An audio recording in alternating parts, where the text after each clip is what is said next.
Assalamualaikum warahmatullahi wabarakatuh. Sahabat AHistory, pada abad ke-7 Hijriah, kekuasaan Islam di Timur Tengah satu persatu dikuasai oleh Kekaisaran Mongol.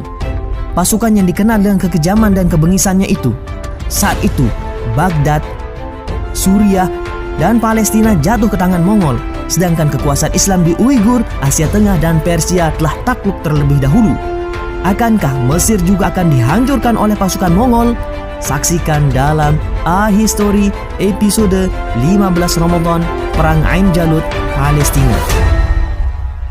Setelah Mongol menguasai wilayah kekhilafan Abbasiyah, sehingga pada saat itu mereka ingin menghancurkan Kesultanan Mamluk yang berada di Mesir. Saat itu pimpinan Mongol Hulagu Khan mengirim surat kepada Sultan Mesir, yaitu Saifuddin Qutuz. Ia meminta Sultan menyerahkan wilayah kekuasaannya.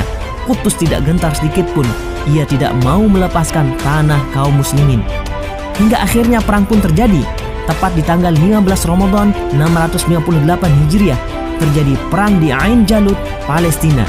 Jumlah pasukannya hampir sama, yaitu 20.000 pasukan. Kaum muslimin dipimpin oleh panglima bernama Baybars dan Mongol dipimpin oleh Qitbuqa.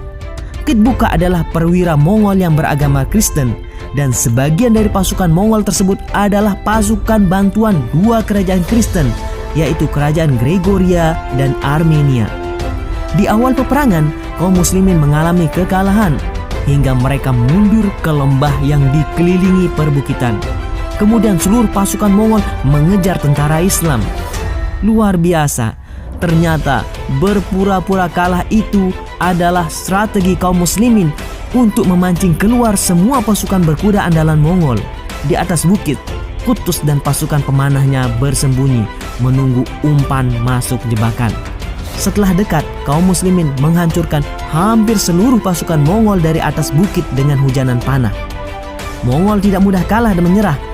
Kemudian Qutuz dan Baybars memimpin langsung penyerangan ke jantung komando pasukan Mongol. Panglima Mongol Qitbuqa berhasil dieksekusi. Mongol kehilangan komando.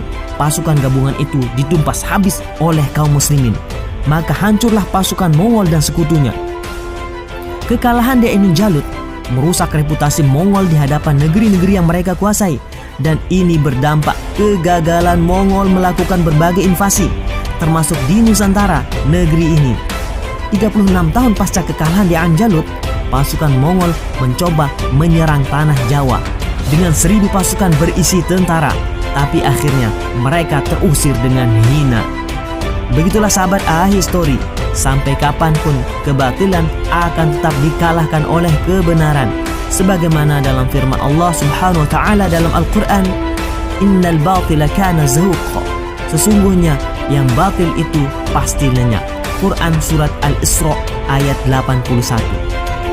Wassalamualaikum warahmatullahi wabarakatuh.